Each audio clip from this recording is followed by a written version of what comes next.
हरे कृष्णा। तो आज बहुत ही विशेष अवसर है क्योंकि पंच तत्व के एक सदस्य श्रीला श्रीवास पंडित का आज आविर्भाव तिथि है। हम रोज बोलते हैं श्री कृष्ण चैतन्य प्रभु नित्यानंद वित गदाधर श्रीवास आदि। श्रीवास आदि का मतलब क्या होता है? बिगिनिंग। श्रीवास आदि गौर भक्त वृंद। तो जितने भी महाप्रभु के भक्त वृंद हैं उनमें आदि और फोरमोस्ट कौन है? श्रीवास ठाकुर। तो उनके जीवन चरित्र से कुछ चर्चा करने का प्रयास करेंगे, लेकिन पहले एक वैष्णव भजन गाएंगे और फिर जितना संभव है उतना चर्चा करने का प्रयास करेंगे। श्री श्री राधिका रमन जो की जय, श्री श्री कृष्ण बलराम की जय, श्री श्री जगन्नाथ बलदेव सुभद्रा जो की जय, श्री श्रीवास पंडित आविर्भाव तिथि महामहोत्सव की जय। मानस देह गेह जो की छुमोर अर्पिलु तुआ पदे नंद किशोर।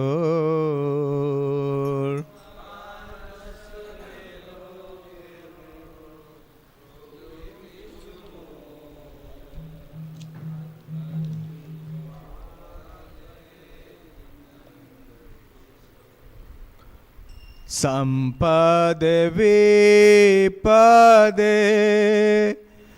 जीवने मरणे, संपदे विपदे जीवने मरणे, दाय मम गेला तुआ ओ पदवरने, दाय मम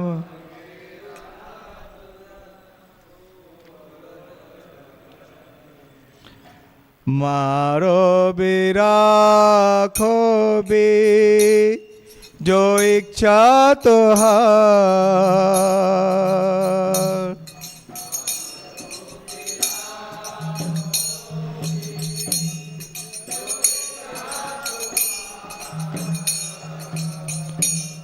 नित्य दास प्रति तुआ अधिकार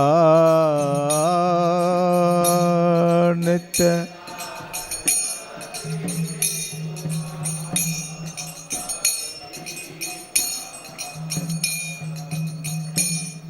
जन्मो भी मोर इच्छा यदि तोर,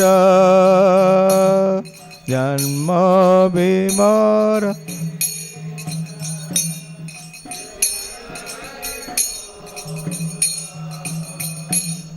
भक्त गृह जाने जन्म हो मोर भक्त।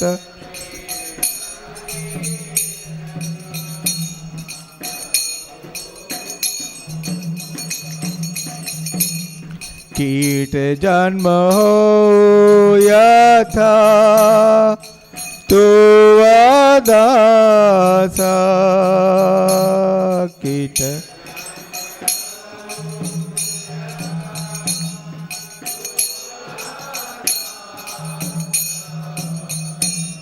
बहिर्मुख ब्रह्मा जन्मे नाही आशा,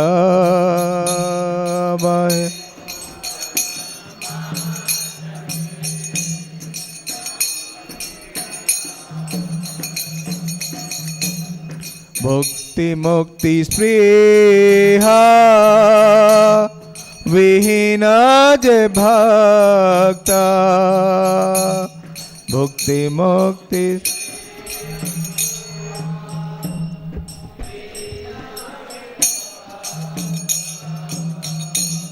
लबाईते ताको संग अनुरक्त लबा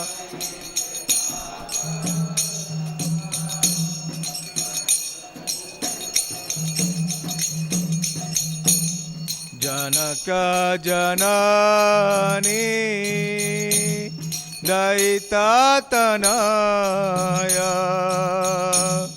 जनक जन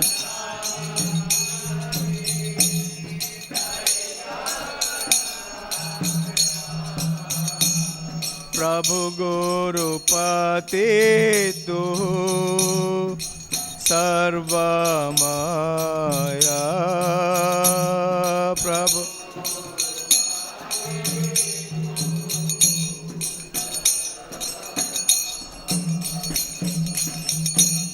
भक्ति विनोदा कहे सुनो काना भक्ति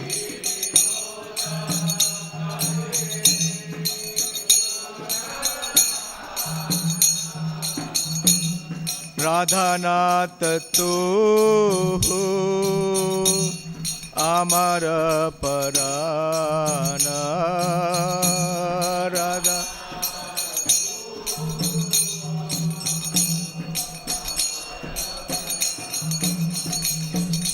मानस देह गेह जो किछु मोर अर्पिलु तु आपदे नंद किशोर माँ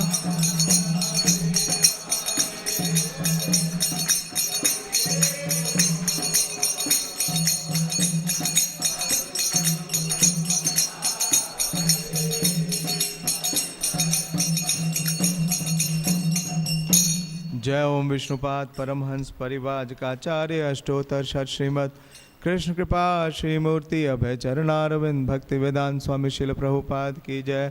जय ओम विष्णुपाद परमहंस परिवाजकाचार्य अष्टोत्तर षट श्रीमद श्री भक्ति सिद्धांत सरस्वती ठाकुर गोस्वामी महाराज प्रभुपाद की जय। अनंत कोटि वैष्णव वृंद की जय। नामाचार्य शिल हरिदास ठाकुर की जय। प्रेम से कहो श्री कृष्ण चैतन्य प्रभु नित्यानंद श्री अद्वैत गदाधर शिवासादि गौर भक्त वृंद की जय। श्री श्री राधा कृष्ण गोप गोपीनाथ श्याम कुंड राधा कुंड गिरि गोवर्धन की जय। श्री वृंदावन धाम की जय। श्री मथुरा धाम की जय। श्री नवदीप मायापुर धाम की जय। पुरुषोत्तम क्षेत्र जगन्नाथपुरी धाम की जय। गंगा माई की जय। यमुना माई की जय। तुलसी देवी की जय। भक्ति देवी की जय।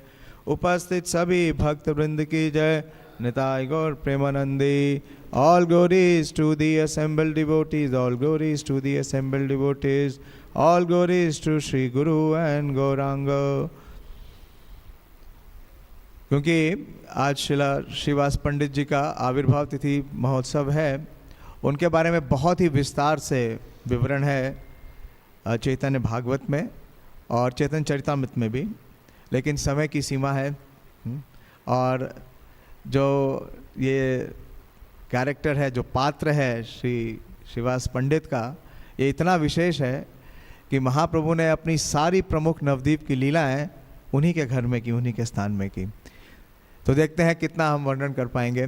आप सबके आशीर्वाद की कामना करता हूँ, याचना करता हूँ। जयो जयो श्री चैतन्य जयो नित्यानंद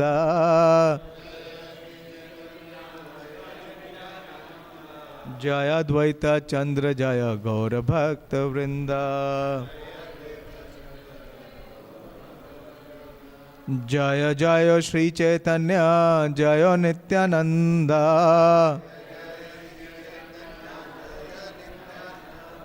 जय अद्वैत चंद्र जय गौर भक्त वृंदा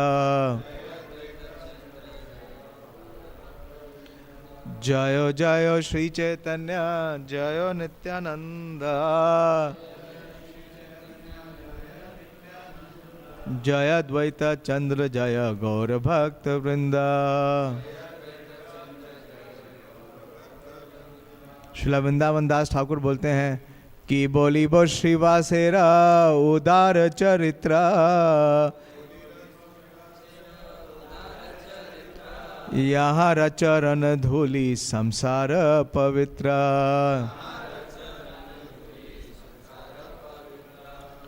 और श्रीवास ठाकुर जी के 2 प्रणाम मंत्र मुझे प्रामाणिक सूत्रों से मिले।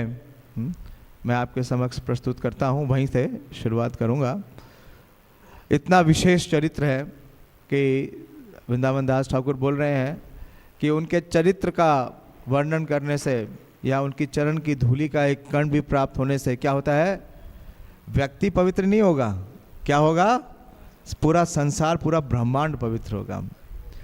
तो श्रील श्रीवास ठाकुर के 2 प्रणाम मंत्र जो मैंने वैष्णवों से सुनी, एक तो श्रील प्रबोधानंद महाराज से, उन्होंने कहा आश्रयामि श्री श्रीवासम त्वाम अद्यम पंडितम मुदा शुक्लांबर धरन गौरा गौर भक्ति प्रदायकम।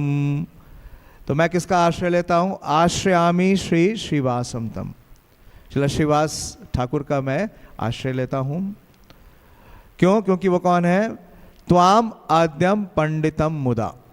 अभी हमने कहा श्रीवास आदि गौर भक्त वृंदा, लेकिन विशेष रूप से अगर हम देखें तो जितने भी पंडित हैं, यानी कि जितने भी टीचर हैं, जितने भी स्कॉलर हैं, उसमें श्रीवास फर्स्ट है। कैसे? कौन बता सकता है कैसे श्रीवास पंडित फर्स्ट हैं? उनसे पूर्व तो और भी बहुत से लोगों का आविर्भाव हुआ चैतन्य लीला में, लेकिन क्यों उनके प्रणाम मंत्र में आ रहा है कि त्वाम आद्यम पंडितम मुदा, आप फर्स्ट हैं।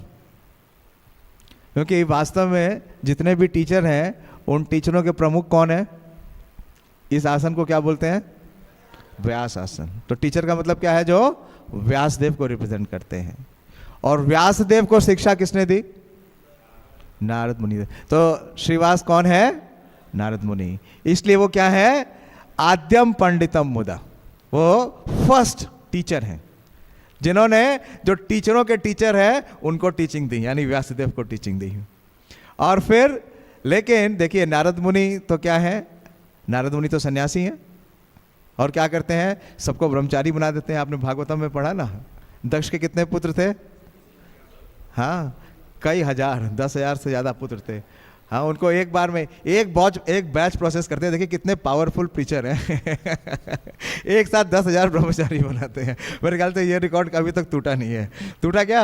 मुरली कृष्ण प्रभु हमारे यूथ प्रीचर हैं हाँ, एक इंस्टेंस में 10,000 ब्रह्मचारी एक बैच 10,000 ब्रह्मचारी का। हाँ अच्छा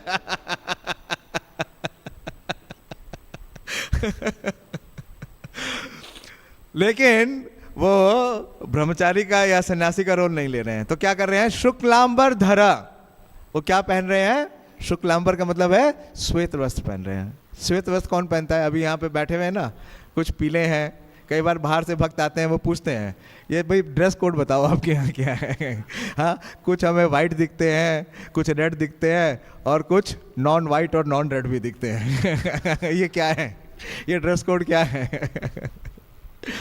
तो क्या धारण किए हैं? शुक्लांबर। शुक्लांबर का मतलब क्या है? वाइट। वाइट कौन पहनता है? गृहस्थ। तो जो सन्यासी हैं वो क्या बन के आए हैं यहाँ पे? गृहस्थ। क्योंकि बहुत विशेष प्रयोजन है महाप्रभु का। एक एक भक्त एक एक महाप्रभु का प्रयोजन सिद्ध करता है। क्या है?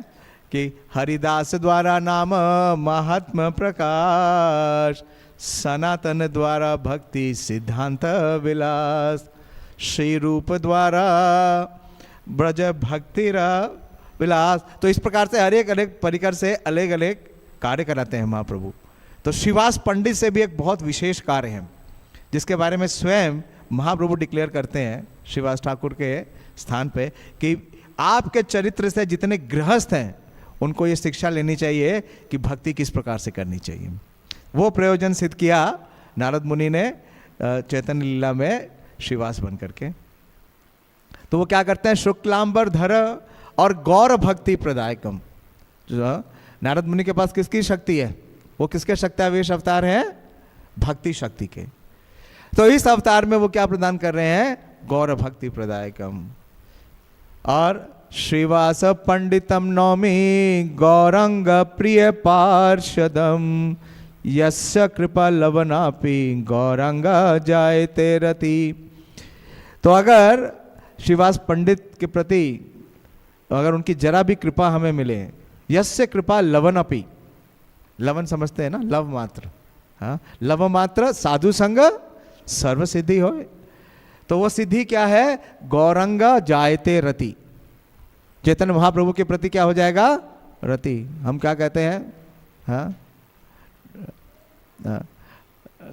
जब गाते हैं शिक्षाष्टकम कि रतिना जन क्या, हाँ, रतिना जन्मिल कहते नहीं, और जो नाम है उसके प्रति हमारा कोई दुर्देवम ईदृश ना जन अनुराग, ना जन अनुराग। तो जो अनुराग नहीं उत्पन्न हो रहा है, वो अनुराग उत्पन्न करने के लिए हमें किसका आश्रय लेना पड़ेगा? हाँ, श्रीवास पंडित का। यस्य कृपा लवनपि गौरांग जायते रति। तो मैं चैतन्य चरितामृत में श्रील प्रभुपाद जी ने वर्णन किया है उनका दिव्य चरित्र, तो वहाँ से शुरुआत करके और उनके जो लीलाएं हैं उसमें से कुछ जो प्रमुख लीलाएं जिससे हमें बहुत विशेष शिक्षा मिलती है उनका वर्णन करने का प्रयास करूँगा। ओम अज्ञानतिमिरन्धस्य ज्ञानाञ्जनशलाकया चक्षुरुन्मीलितं येन तस्मै श्रीगुरुवे नमः। श्रीचैतन्यमनोभीष्टं स्थापितं येन भूतले स्वयं रूप कदा मह्यं ददाति स्वपदान्तिकं। वन्देऽहं श्रीगुरो श्रीयुतपदकमलं श्रीगुरून् वैष्णवांश्च श्रीरूपं साग्रजातं सहगण रघुनाथान्वितं तं सजीवं साद्वैतं सावधूतं परिजनसहितं कृष्णचैतन्यदेवं श्रीराधा कृष्णपादान् सहगण ललिता श्रीविशाखान्वितंश्च।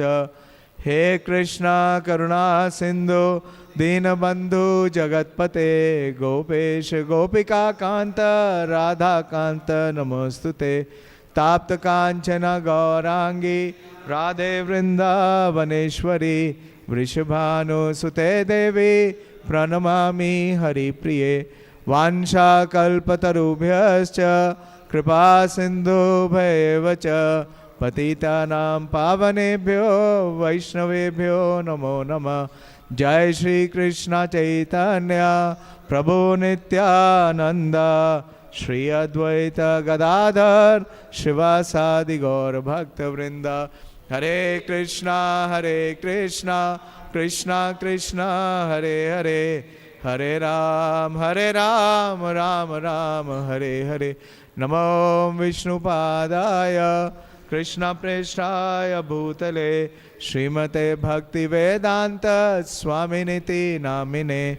नमस्ते सारस्वते देवे गौरवाणी प्रचारिणे निर्विशेष शून्यवादी पाश्चात्य देश तारिणे।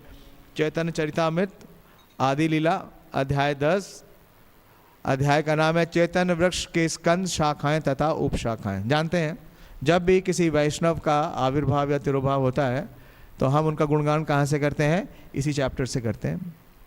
और इस चैप्टर में जो पहली शाखा का वर्णन है, जो पहली 2 शाखा का वर्णन है, वो श्रीवास पंडित और उनके भाई श्री राम पंडित।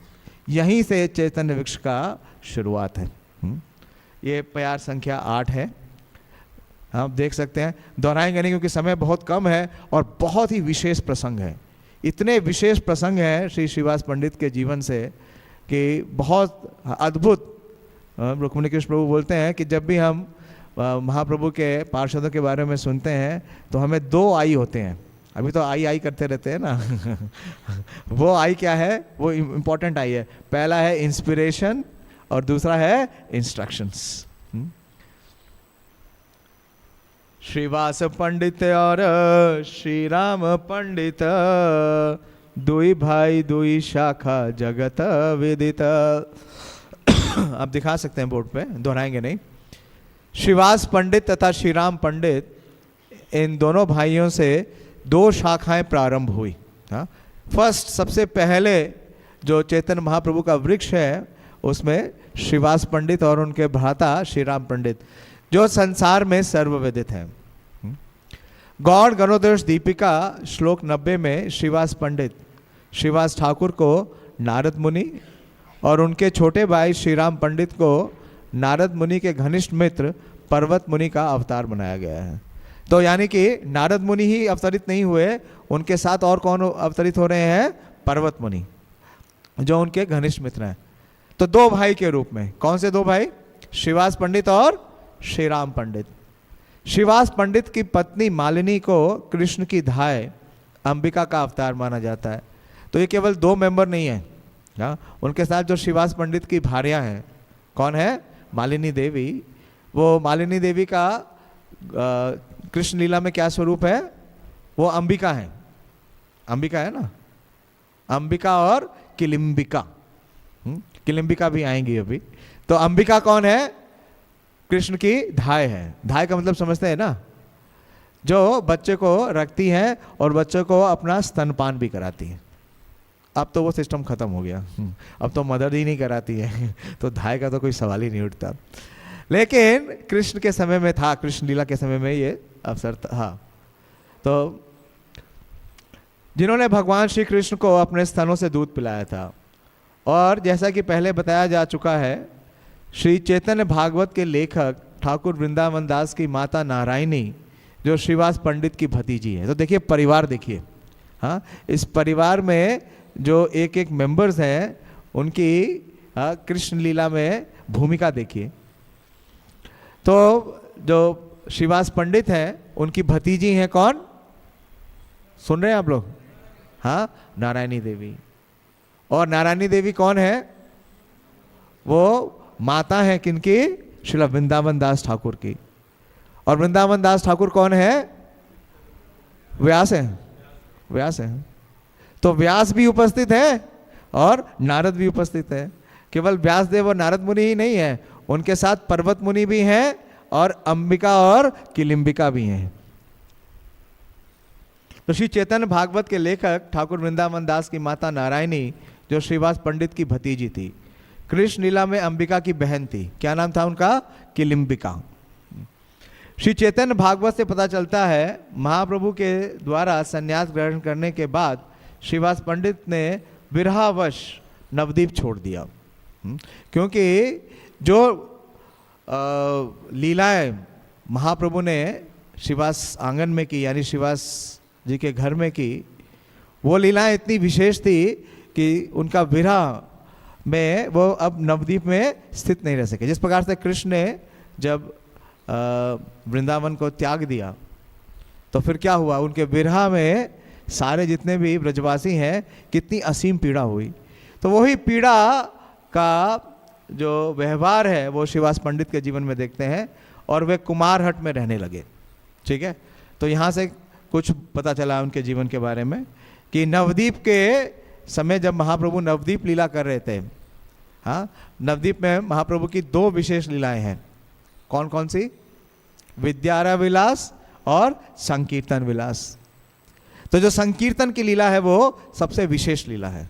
हम महाप्रभु का कौन सा रूप का अर्चन करते हैं, पूजन करते हैं? कौन से रूप का? हाँ, संकीर्तन, हाँ, गौर सुंदर, जो संकीर्तन लीला करते हैं, संकीर्तन विलास करते हैं। तो वृंदावन दास ठाकुर लिखते हैं कि श्रीवास पंडित इतने विशेष हैं क्योंकि उनके घर में जो लीलाएं की वो लीलाएं उसी प्रकार से है कि जिस प्रकार से भगवान का जन्म तो कहाँ हुआ? कृष्ण लीला में। उनका जन्म कहाँ हुआ? मथुरा में, हाँ, वासुदेव और देवकी के यहाँ। लेकिन उनका सारा जो प्लेग्राउंड था, हाँ, जो कीड़ा स्थल था, वो क्या था? ब्रज था। कृष्ण अवतार ये ना वासुदेव घरे, यते का विहार सब नंदेरा मंदिरे। तो जिस प्रकार से नंद भवन में भगवान श्री कृष्ण ने सारी क्रीड़ाएं की, उसी प्रकार से चैतन्य महाप्रभु का जन्म तो कहाँ हुआ? योगपीठ में, जगन्नाथ और सची देवी के यहाँ। लेकिन उनका जो मुख्य जो लीला स्थली थी, महाप्रभु की लीला स्थली क्या है? श्रीवास आंगन। हाँ, आगे बोलते हैं, जगन्नाथ घरे होइला एई अवतार, श्रीवास पंडित ग्रहे यते का विहार, सर्व वैष्णवर प्रिया पंडित श्रीवास, ताराबाड़ी गेला मात्र सबरा उल्लास। तो सारे जितने भी महाप्रभु के पार्षद हैं उन सब का जो मीटिंग पॉइंट है, हाँ, जो मीटिंग प्लेस है, क्या बोलते हैं उसको, अड्डा, हाँ, अड्डा। महाप्रभु के प्रकट होने से पूर्व ही जो अड्डा था वो क्या था, वो श्रीवास आंगन था। तो देखिए थोड़ा बताते हैं कि श्रीवास ठाकुर का आविर्भाव महाप्रभु के आविर्भाव से लगभग कितने वर्ष पूर्व हुआ, किसको पता है, कितने वर्ष पूर्व हुआ? महाप्रभु के आविर्भाव से पूर्व में इनका आविर्भाव हुआ। किन लोगों का आविर्भाव पूर्व में हुआ? ऑब्वियसली जगन्नाथ मिश्र और सची देवी का हुआ। और किसका हुआ? अद्वैताचार्य का। अद्वैताचार्य का कितने वर्ष पूर्व हुआ? 52 वर्ष पूर्व, 52 वर्ष पूर्व। और श्रीवास ठाकुर का आविर्भाव कितने वर्ष पूर्व हुआ? 30 इयर्स पूर्व। यानी कि वो समकालीन है किसके? उनके पिता के, श्री जगन्नाथ मिश्र के। लेकिन इनका आविर्भाव नवद्वीप में नहीं हुआ। इनका आविर्भाव कहाँ पे होता है? सिलहट, शिलहट या श्रीहट, जो कि बांग्लादेश में है। श्रीहट बहुत ही विशेष स्थान है। वहाँ से देखिए बिल्कुल जगन्नाथ मिश्र का भी आविर्भाव का जो स्थान है वो सिलहट है। तो कितनी समानता है। और एक और महाप्रभु के बहुत विशेष पार्षद हैं जिनका आविर्भाव स्थान सिलहट है। कौन? श्री मुरारी गुप्त। मुरारी गुप्त का भी हम मिले थे, मुरारी गुप्त के स्थान पे मिले थे नवद्वीप में हाँ, तो वो भी सिलहट से थे।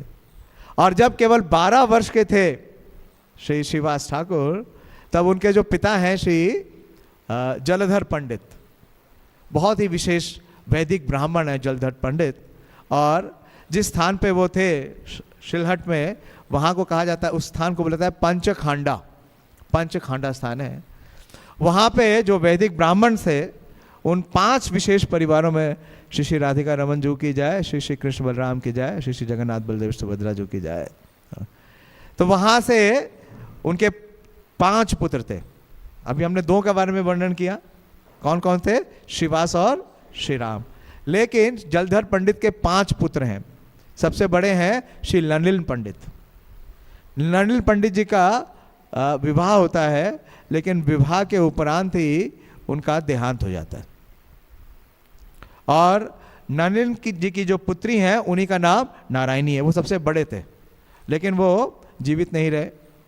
और उस समय केवल 12 वर्ष की आयु थी श्रीवास पंडित की। तो ऐसे समय में श्री जलधर पंडित अपने परिवार को लेकर सिलहट छोड़ के कहाँ जाते हैं? नवद्वीप। तो कितने वर्ष पूर्व महाप्रभु के आविर्भाव के पूर्व वो नवद्वीप आ गए? 18 वर्ष पूर्व। महाप्रभु के आविर्भाव के 18 वर्ष पूर्व। और किस स्थान पे उन्होंने अपना स्थान लिया? श्रीवास आंगन जो अभी है, उस स्थान को जरा उसकी लोकेशन देखिए। महाप्रभु के आविर्भाव के पूर्व नवद्वीप में कौन उन्हें पुकार रहा था? अद्वैताचार्य, श्री अद्वैताचार्य। तो अगर आप श्रीवास आंगन देखेंगे और अद्वैत भवन नवद्वीप में देखेंगे तो कितना डिस्टेंस है? 50 मीटर का 50 मीटर का। और योगपीठ कितना डिस्टेंस है? 200 मीटर 200 मीटर। इतना स्ट्रैटेजिक कि श्रीवास आंगन इतना स्ट्रैटेजिक है। और वहीं पे अगर आप श्रीवास आंगन में भी जाएंगे ना, तो अद्वैत भवन भी है और गदाधर आंगन भी है। यानी महाप्रभु के सारे पार्षद कहाँ हैं? हाँ बिल्कुल, ये जैसे प्रभुपाद जी बोलते हैं ना कि जो हब है, पूरा वृंदावन का जो हब है वो क्या है? वो राधा दामोदर मंदिर है। इसी प्रकार से आप पूरा हब देखिए, नवद्वीप का जो हब है वो क्या है? श्रीवास आंगन। क्योंकि 200 मीटर पे क्या है? योगपीठ, महाप्रभु का जन्म स्थान। 50 मीटर पे कौन सा स्थान है? अद्वैत भवन। शांतिपुर में भी अद्वैत भवन है, लेकिन शांतिपुर से पूर्वी, हाँ, अद्वैताचार्य जहाँ तुलसी दल अर्पित कर रहे थे और महाप्रभु का आह्वान कर रहे थे, हुंकार कर रहे थे, वो स्थान कहाँ है? केवल 50 मीटर है श्रीवास आंगन से। और वहीं गदाधर का भी निवास हुआ। तो सारे पंचतत्व वही हैं। क्या? पंचतत्वम आत्मकम कृष्णा भक्त रूप स्वरूपकम भक्तावतारम भक्ताख्यम। तो जो भक्त आख्यम है वो कौन है? श्रीवास है। नमामि भक्त शक्तिकम। तो इस प्रकार से इनका नवद्वीप में आगमन होता है। तो 18 वर्ष पूर्व आ गए। तो 18 साल क्या करें, क्या कर रहे थे, ये पुकार रहे थे। किसको पुकार रहे थे, महाप्रभु को पुकार रहे थे। महाप्रभु बोलते हैं कि तोरा उच्च संकीर्तने नाडा रे हुंकारे छाड़िया वैकुंठ आइनऊ सर्व परिवारे। महाप्रभु बोलते हैं श्रीवास ठाकुर को कि आपके उच्च स्वर का किया गया कीर्तन। देखिए क्यों महाप्रभु ने जो अपनी संकीर्तन स्थली है यानी रास स्थली है वो श्रीवास आंगन को ही नियोजित किया, किसी और स्थान को नहीं किया, योगपीठ को नहीं किया, किसी और स्थान को क्यों नहीं किया। तो महाप्रभु स्वयं बता रहे हैं क्यों, क्योंकि मेरे आने के 18 साल पूर्व से ही आप क्या कर रहे हो, उच्च संकीर्तन है, आप उच्च स्तर पे संकीर्तन कर रहे हो। और वहीं पे तुलसी दल मात्रे ना जले ना चुलुकेन वा, और वहां पे तुलसी दल का आवाहन कौन कर रहे हैं, अद्वैताचार्य। तो दोनों की पोटेंसी कंबाइंड है, किसको अवतरित करने में, हाँ महाप्रभु को अवतरित करने में। तो 18 वर्षों तक निरंतर उस स्थान पे कीर्तन होता है। और कीर्तन कौन करते हैं, ये चारों भाई। हाँ? तो महाप्रभु के आविर्भाव से पूर्व ही ये चारों भाई जो हैं, देखिए 2 भाई और हैं, आगे पढ़ता हूँ फिर हम उनके बारे में चर्चा करते हैं।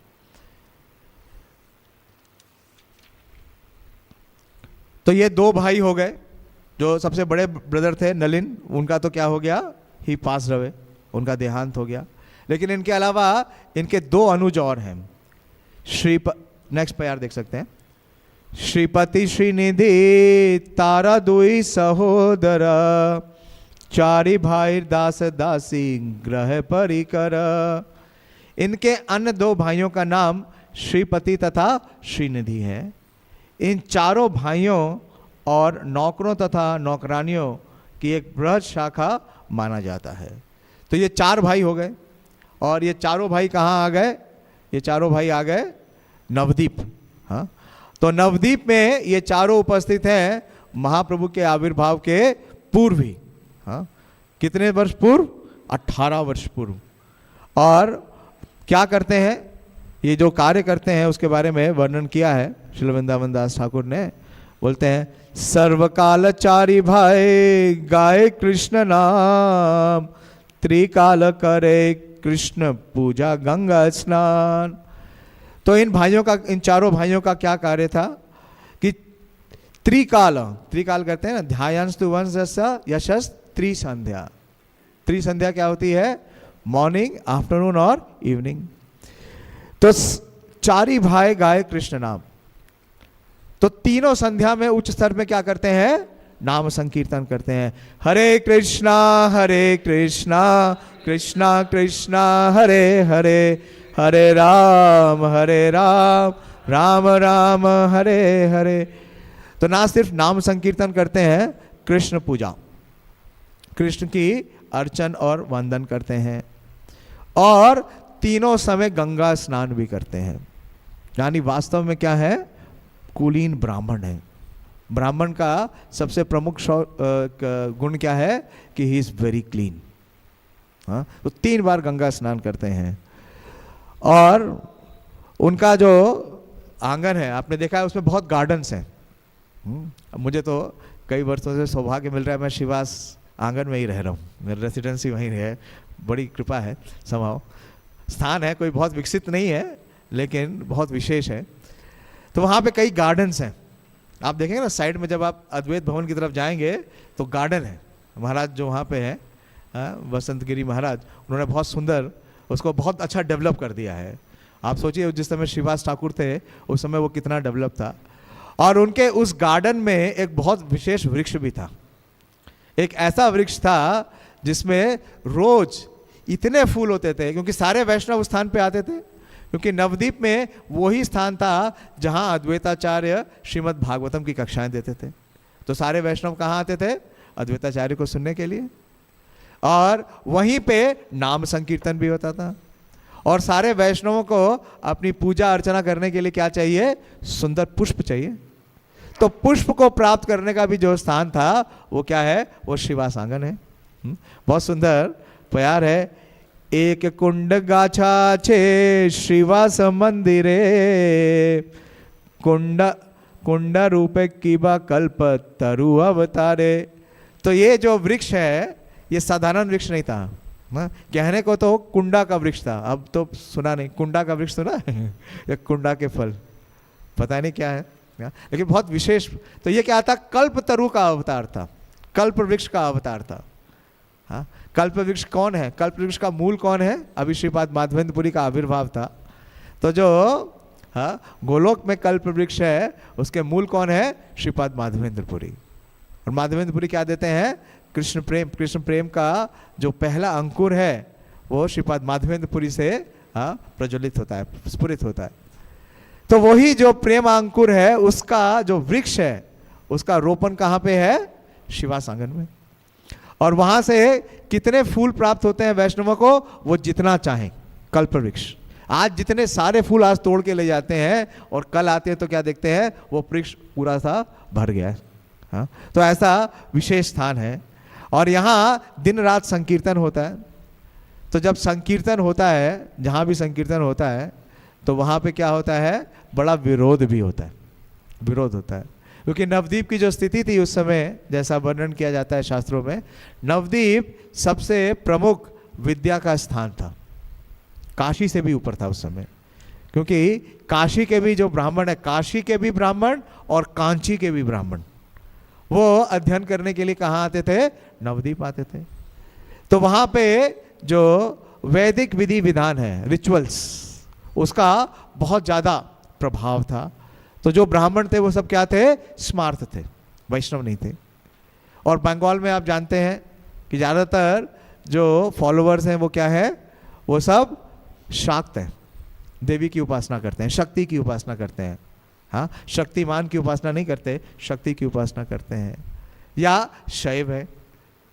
तो ये जितने ब्राह्मण लोग थे श्रीवास के आसपास के, वो सब बहुत ही क्या होते थे उससे, हाँ, कुंठित होते थे, फ्रस्ट्रेट होते थे, एनवियस थे और बहुत विरोध करते थे।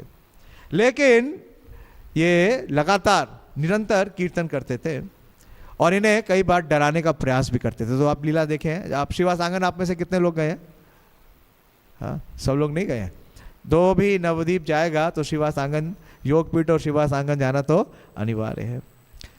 तो श्रीवास आंगन के आसपास अगर आप देखेंगे ना तो वहां पे बहुत सारे मॉस्क हैं। मॉस्क क्या बोलेंगे? हाँ, मस्जिद है। हम जब वहां रहते थे तो 3 मस्जिद सराउंडिंग में है, तीनों तरफ से मस्जिदें हैं। हाँ, और जोर जोर से अजान करते हैं। तो सब लोग, मतलब आप देखिए ऐसी स्थिति में वो रहते थे कि महाप्रभु का भी आविर्भाव किस स्थान पे हुआ। हाँ, क्योंकि उन्होंने क्या किया, हाँ, परित्राणाय साधु नाम परित्राणाय च दुष्कृताम। एक भक्त बहुत सुंदर बोल रहे थे, कृष्ण कहते हैं लीला में क्या हुआ कि परित्राणाय साधु नाम, हाँ, और विनाशाय च दुष्कृताम। लेकिन महाप्रभु की लीला में विनाश तो है ही नहीं क्या है, हाँ, परित्राणाय दुष्कृताम है। तो जितने दुष्कृत हैं उन सब का भी परित्राण करना है। और उन सब का परित्राण करने का भी जो प्रसंग है वो कहाँ से शुरू होता है, श्रीवास ठाकुर से। क्योंकि वहाँ पे एक ब्राह्मण था जिसका नाम था गोपाल चपल। सुना है आपने गोपाल चपल का नाम? हाँ, वो इतना द्वेष करता था और वो रिश्ते में चैतन्य महाप्रभु के मामा लगते हैं, उनका संबंध सची देवी से है। तो उसने क्या किया, ये महाप्रभु के आविर्भाव से पहले की घटना है, महाप्रभु अभी अवतरित नहीं हुए। श्रीवास आंगन में हाँ नित्य निरंतर कीर्तन उच्च स्तर में हो रहा है महाप्रभु के आने से पूर्व भी। हाँ, वहाँ पे श्रीमद् भागवतम का कक्षाएं रोज चल रही हैं और सारे वैष्णवों की वहाँ पे क्या हो रही है, गोष्ठी हो रही है। तो ऐसे स्थान पे श्रीवास आंगन में श्रीवास ठाकुर को डिफेम करने के लिए, उनको मतलब बदनाम करने के लिए, ये जो गोपाल चपल है ये क्या करता है कि जो भवानी की उपासना के जो सामग्री है उससे उनके घर के आगे उसे रख देता है और श्रीवास ठाकुर को डिफेम करने का प्रयास करता है। लेकिन श्रीवास इतने साधु हैं, महाप्रभु ने बोलेंगे, महाप्रभु आगे बोलेंगे कि मेरा जो कर्ज है वो केवल एक ही तरह उतर सकता है, केवल आपके साधु स्वभाव से। क्या साधु स्वभाव है श्रीवास ठाकुर का कि जब उनको कलंकित करने का प्रयास किया गया तो वो जरा भी अनुद्वेगना, हाँ भगवान बोलते हैं कि जो मेरा शुद्ध भक्त है, दुखेशु अनुद्विग्न मना सुखेशु विगत स्पृहा वीतरागा भया क्रोधा स्थितधीर मुनि उच्यते। तो कोई दुख का उनके हृदय में कोई संता, अनुद्विग्न मना, कोई विघ्न नहीं आया। उन्होंने स्वयं ही पड़ोसियों को बुलाया और कहा कि देखो आप लोग समझते हो कि मैं विष्णु का उपासक हूँ, कृष्ण का उपासक हूँ, लेकिन मैं तो एक देवी का उपासक हूँ। लेकिन किसी ने उनकी बात को स्वीकार नहीं किया। लेकिन उस गोपाल चपल को क्या हो गया, हाँ कुष्ठ रोग हो गया। उसकी जो नाक है वो सारी, अब तो दिखते नहीं कुष्ठ रोगी, देखते हैं आप? नहीं देखते हैं, लेकिन मैंने देखे हैं। जब मैं जब बालक था तो हम वाराणसी में रहते थे, और वाराणसी में जब आप गंगा के स्नान के लिए जाते थे तो आज से लगभग 30-35 वर्ष पूर्व, तो वहाँ पे कुष्ठ रोगी रहते थे। वो अंग क्या होता है ना, जहाँ पे भी कुष्ठ रोग का प्रभाव होता है वो बॉडी का जो लिम्ब है या पार्ट है वो गल जाता है। अगर जैसे उंगली में हो गया तो उंगली गल जाएगी, नाक में हो गया तो नाक गल जाएगी, बड़ा भयानक होता है। तो इस गोपाल चपल की जो नाक थी वो गल गई, और ना सिर्फ गलती है, जहाँ गल जाती है वहाँ कुष्ठ रोग के कुछ कीड़े होते हैं, वो कीड़े भी पनप जाते हैं। तो कहने का अभिप्राय ये है कि इतनी कठिन परिवेश था कि सब जगह से विरोध मिल रहा था, और इनके नाम संकीर्तन और अद्वैताचार्य की हुंकार से चैतन्य महाप्रभु अवतरित हो गए फागुन पूर्णिमा के दिन। और जब महाप्रभु अवतरित होते हैं तो शुरू के पहले वर्षों में वो क्या दिखाते हैं, विद्या विलास, निमाई पंडित की भूमिका निभाते हैं, और कोई भी उनसे तर्क करता है तो उसको बुरी तरह परास्त करते हैं, उनको पूरी तरीके से प्रताड़ित करते हैं, उनको लज्जित करते हैं, इतना अपमानित करते हैं कि वो जिस रास्ते पे जाते हैं वो व्यक्ति उस रास्ते पे भी नहीं आता है। लेकिन प्रथम शिक्षा महाप्रभु को भक्ति की अगर किसी ने दी तो वो श्रीवास ठाकुर है। इसका बड़ा सुंदर वृतांत आता है श्री चैतन्य भागवत में कि एक दिन श्रीवास पंडित उस राह पे जा रहे थे जिस राह से निमाई पंडित आ रहे थे। तो जैसे ही निमाई पंडित ने देखा श्रीवास ठाकुर को तो उन्होंने उन्हें प्रणाम किया, हाँ प्रणाम किया, झुक के प्रणाम किया। जब झुक के प्रणाम किया तो श्रीवास ठाकुर ने उन्हें आशीर्वाद दिया कि चिरंजीवी होए बोलो श्रीवास उदार। श्रीवास ठाकुर ने कहा कि आप चिरंजीवी हो, आशीर्वाद तो दे दिया। और फिर उनको प्रश्न किया। देखिए निमाई पंडित को उस समय प्रश्न करने की किसी की भी प्रतिभा नहीं थी। केशव कश्मीरी आया उसको भी ध्वस्त कर दिया, किसी की भी सीमा नहीं थी। लेकिन पहली बार उन्हें रोका, ना सिर्फ रोका बल्कि उनको टोका। क्या बोलते हैं श्रीवास, कृष्णा बजिलो काला की कार्य गोनाऊ रात दिन रात्रि निर्वादी केनावा पढ़ाऊ। तो निमाई पंडित क्या बन गए हैं, टीचर बन गए, सबको परास्त कर चुके हैं तो टीचर बन गए हैं। तो बोल रहे तुम कृष्ण का भजन तो करते नहीं, तो तुम करते क्या हो, रात्रि दिन निर्वाधी केनो व पढ़ाओ। तो जो तुम पढ़ रहे हो या पढ़ा रहे हो, जो भी तुम विद्या अर्जन कर रहे हो उसका लाभ क्या है। और निमाई को निमाई नहीं बोलते हैं, वो क्या बोलते हैं, उद्दंड चूड़ामणि।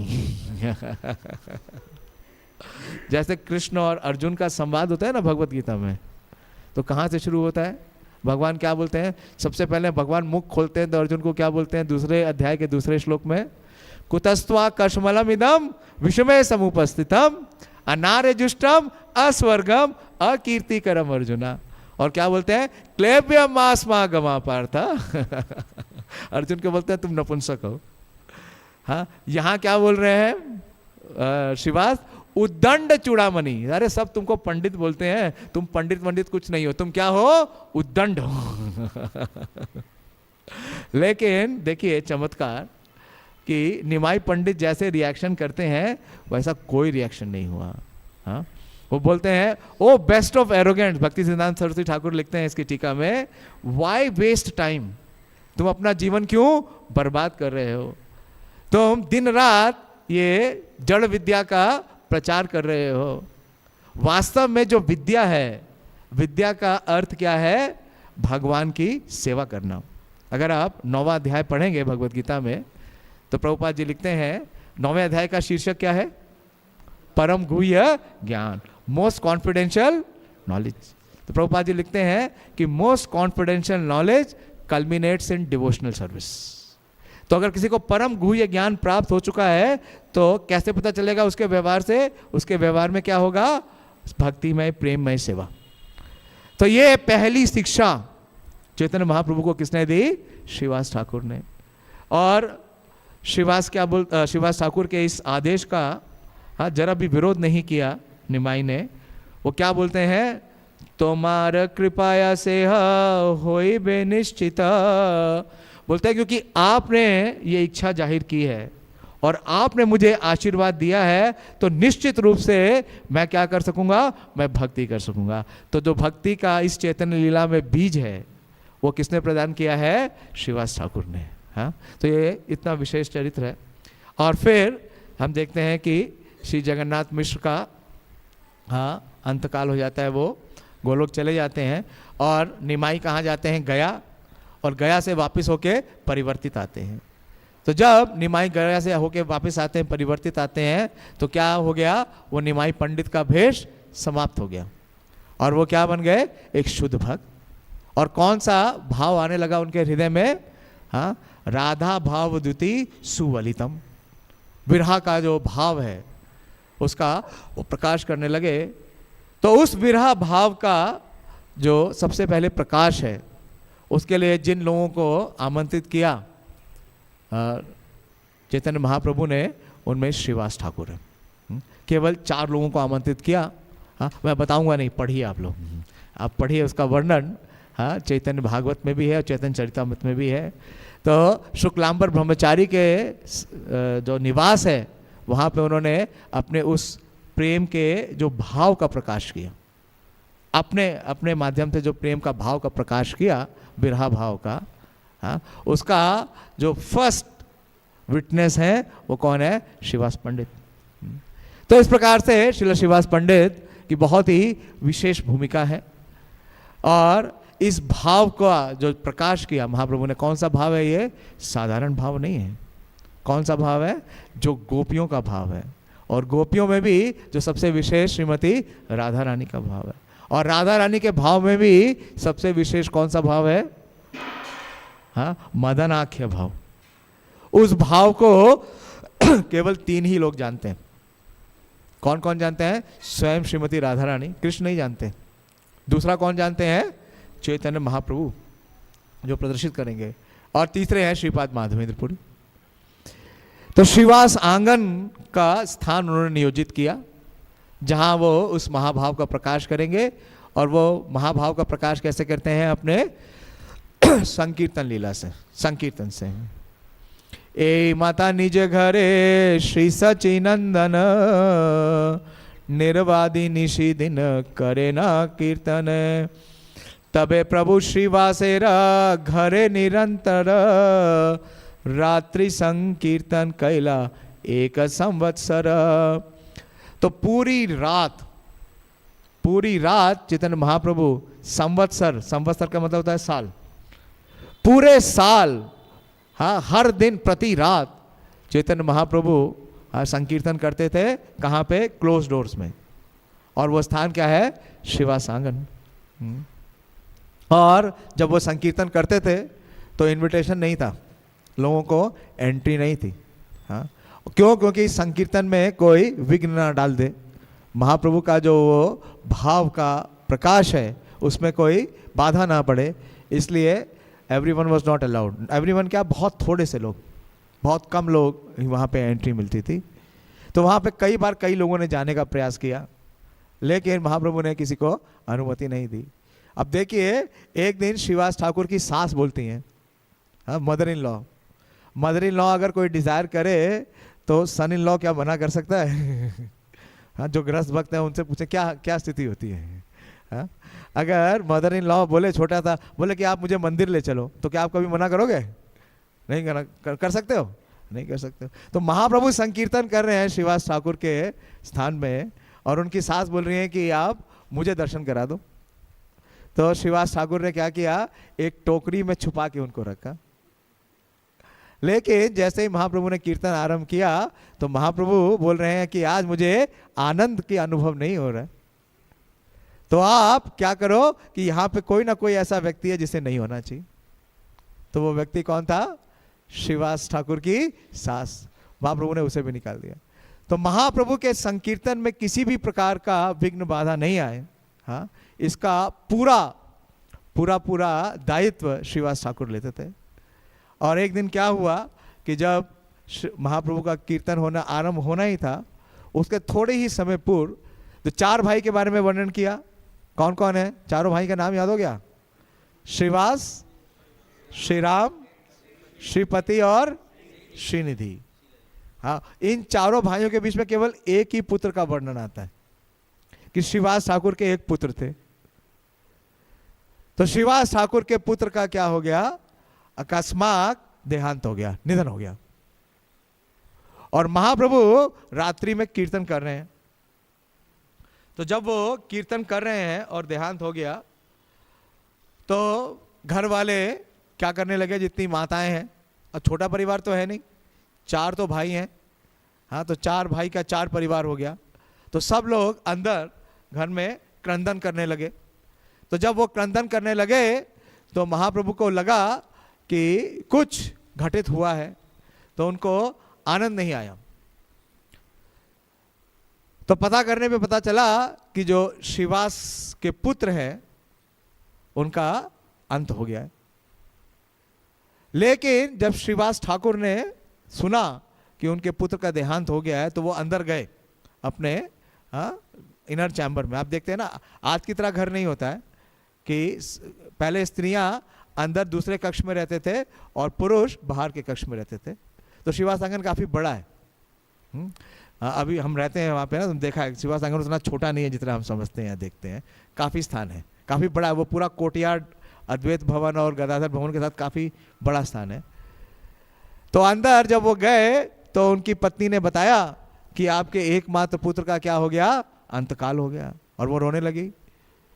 तो श्रीवास ठाकुर ने कहा कि रोना मत, रोना बंद करो, क्योंकि अभी क्या हो रहा है?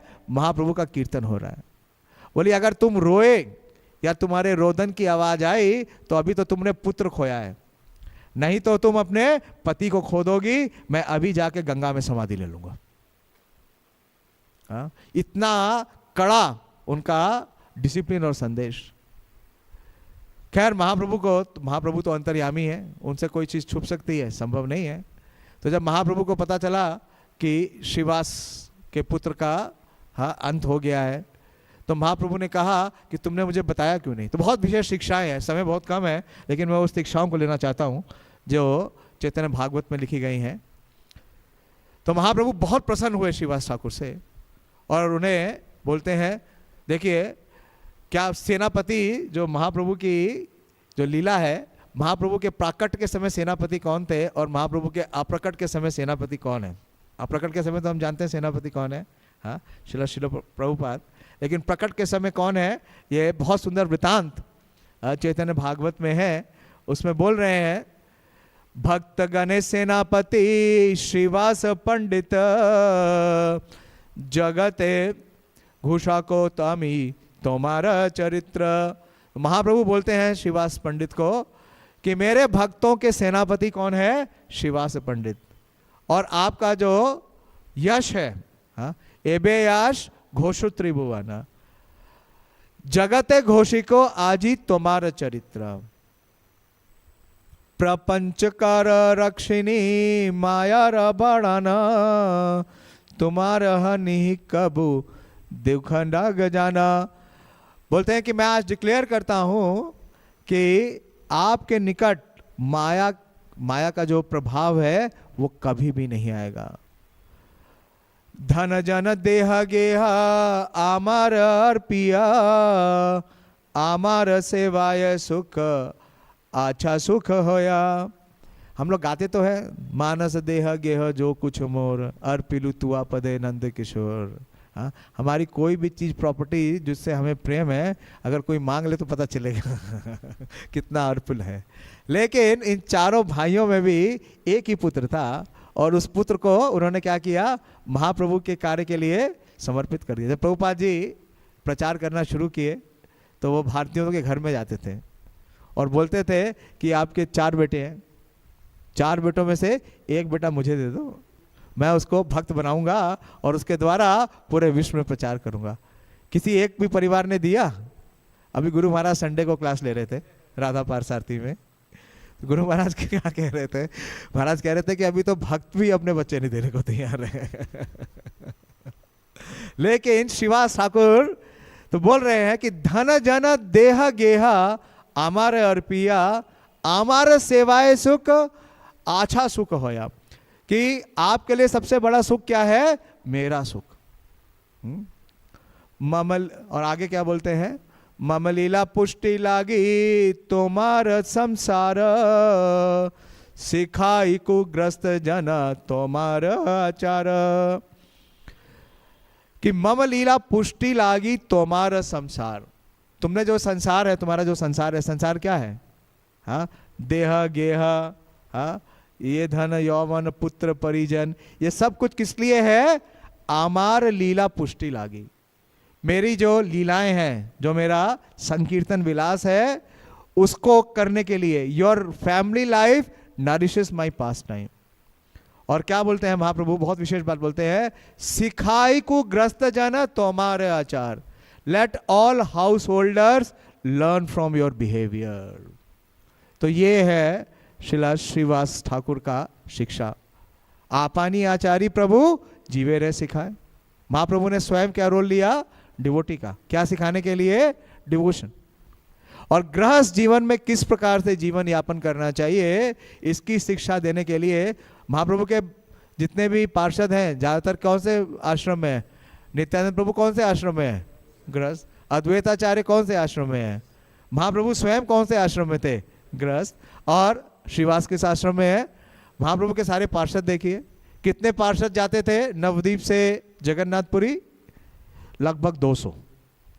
हर साल 200 पार्षद जाते थे। पहली बार 200 गए, अगले साल 200 नहीं गए। कितने गए? हाँ, वो 400-500 हो गए, क्योंकि अगले साल उनकी भारियां और उनके बच्चे भी गए तो वो एक्सपेंड हो गया। तो इस प्रकार से जो फैमिली लाइफ है, उसमें कैसे महाप्रभु की भक्ति की जानी चाहिए, उसका जो आचार्य हैं वो कौन है? श्रीवास ठाकुर। और आगे क्या बोलते हैं? तव प्रेम बद्धाची आमी नित्यानंद आमा दोहे सूत जानी भुंजन आनंद।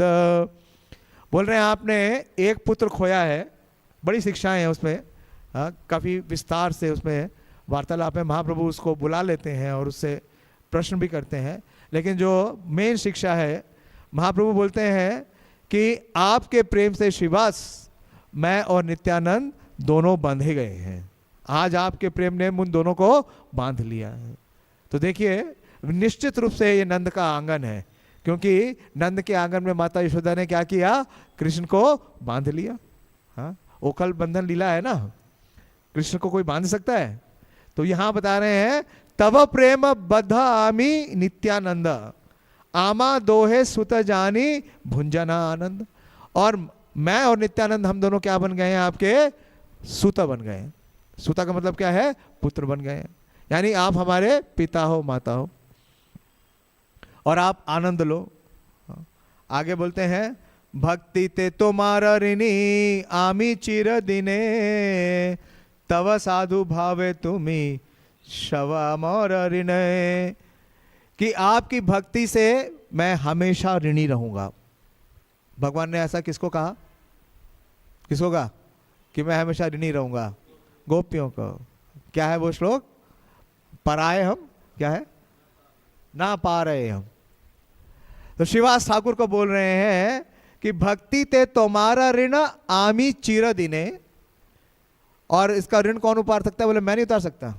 इसका ऋण कौन उतारेगा? बहुत विशेष है। बोले तव साधु भावे तुम्ही क्षमा मोरा ऋणे, कि आपका जो साधु भाव है, कौन सा साधु भाव है? जो प्रेममयी सेवा का भाव है, वो मुझे इस ऋण से मुक्त कर सकता है। शिवा से प्रति चैतन्य रेरा प्रसाद, देखी असकल जन, जय श्री चैतन्य जय नित्यानंद, बलि नाचे घन घन। तो चैतन्य महाप्रभु का इस प्रेम को और नित्यानंद प्रभु के इस प्रेम को देख करके जितने वैष्णव गण हैं वो किसकी जयकार करने लगे? चैतन्य महाप्रभु की, नित्यानंद प्रभु की और श्रीवास की। तो इस प्रकार से बहुत वर्णन है। और नित्यानंद प्रभु, थोड़ा 2-3 मिनट और ले लो, 9 तो बज गया, कि नित्यानंद प्रभु का मिलन महाप्रभु से हुआ नवद्वीप में, जब संकीर्तन चालू हो गया। जब कहाँ संकीर्तन शुरू किया? हाँ, श्रीवास आंगन में। तो नित्यानंद प्रभु भ्रमण कर रहे थे 20 साल तक, 20 साल से भ्रमण करके आ गए नवद्वीप में, लेकिन आके छुप गए। क्यों?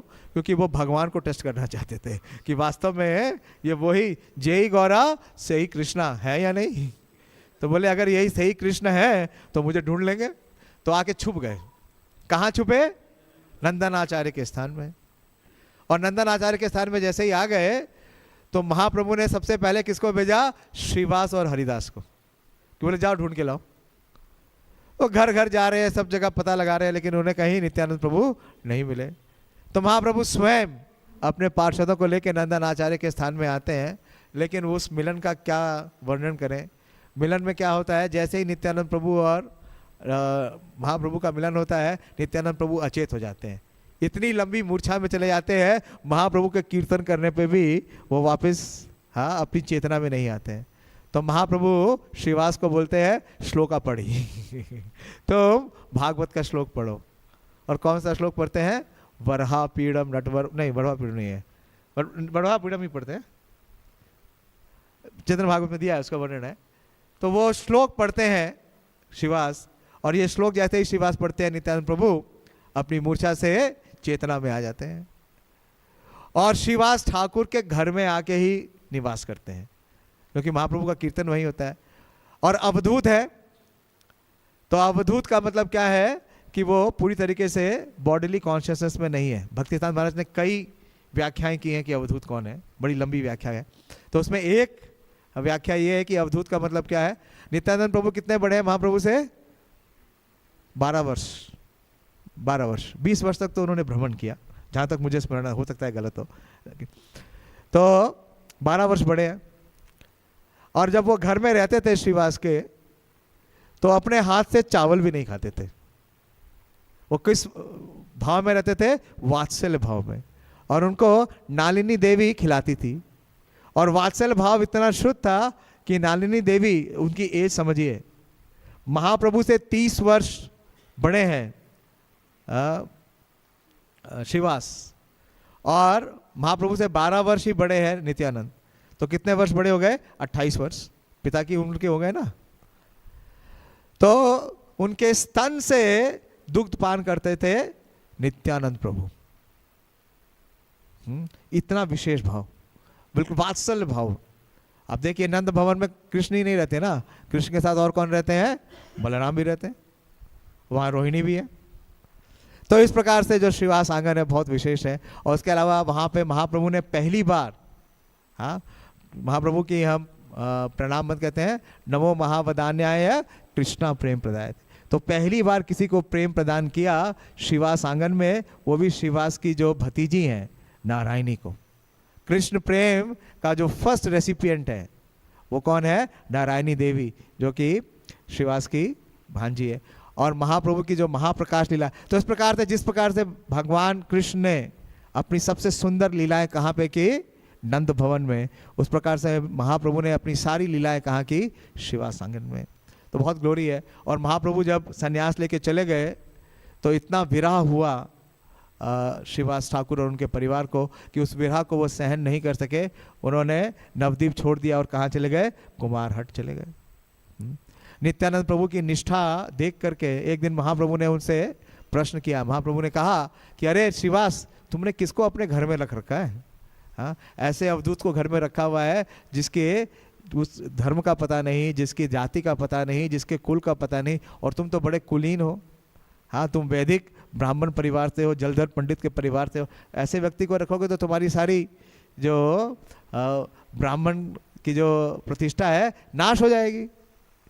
लेकिन श्रीवास ने कहा कि मेरा आप परीक्षा मत लीजिए प्रभु, आप मेरी परीक्षा मत लीजिए।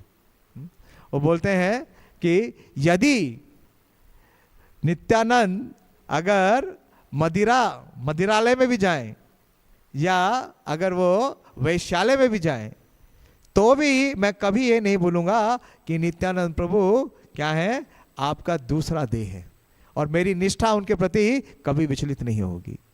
तो ये जब सुना चैतन्य महाप्रभु ने, चैतन्य महाप्रभु बोले बहुत बहुत अच्छा है। प्रभु बोले कि बोली बा पंडित श्रीनिवास, नित्यानंद प्रति तोरा एताई विश्वास, कि तुम्हारा इतना विश्वास है नित्यानंद प्रभु के प्रति। मोरा गोप्य नित्यानंद जानी लासु तुम्ही, तुम्हारा संतुष्ट होया वर दियामी। तो बोलते हैं मैं इतना संतुष्ट हूं कि मैं तुम्हें वर देना चाहता हूं। अब देखिए क्या वर देते हैं। यदि लक्ष्मी भिक्षा करे नगरे नगरे, तथापि दरिद्र तोरा नहीं बेक घरे। बोले हो सकता है ऐसी स्थिति आए कि लक्ष्मी को जाके भिक्षा करनी पड़े, लेकिन तुम्हारे घर में कभी दारिद्र नहीं होगा। और ये पहला बेनिडिक्शन दिया। दूसरा बोल रहे हैं विदल कुकुर आदि तुम्हार बधिरा, सबार आमिते भक्ति होई बैक स्थिरा। बोले श्रीवास तुम, तुम्हारा परिवार, तुम्हारे दास दासी छोड़ो, तुम्हारे घर में जितने कुत्ते और बिल्ली भी हैं उन सबको मेरा प्रेम प्राप्त होगा। तो जब आप ये चैतन्य चरितामृत का जो ये 10वां अध्याय है आदि लीला का, जिसमें प्रभुपाद जी अपना पहला ही तात्पर्य देते हैं, उसमें प्रभुपाद जी ये लिखते हैं कि श्रीवास ठाकुर के घर के कुत्ते तथा बिल्लियों को भी मोक्ष प्राप्त हो गया। बिल्लियों तथा कुत्ते अन्य पुरुषों को भक्त बनने की आशा नहीं की जाती, किंतु शुद्ध भक्त की संगति से इनका भी उद्धार हो जाता है। तो ये है श्रील श्रीवास ठाकुर का चरित्र। कौन सा वर्ष है? वरहा पीड़म है, ठीक है। और उसके बाद एक और वर देते हैं। देखिए सबसे बड़ा गिफ्ट देते हैं। क्या गिफ्ट देते हैं? नित्यानंद समर्पिलू आमी तोमा स्थाने, सर्वमते सामवार करीबा पाने। कि मैं किसे समर्पित कर रहा हूं तुम्हें? नित्यानंद को दे रहा हूं। मैं अपने हृदय, हाँ, अपने हृदय नित्यानंद को तुम्हें सौंप रहा हूं। नित्यानंद समर्पित लो, और सर्वमते समर्वणा करीब आपने, और सब प्रकार से आप इनकी सेवा करो। तो ऐसे है श्रीवास पंडित का चरित्र। लेकिन महाप्रभु के विरह में उन्होंने नवद्वीप तो छोड़ दिया, कुमारहट चले गए, लेकिन हर वर्ष वो महाप्रभु से मिलने कहाँ जाते थे? जगन्नाथपुरी।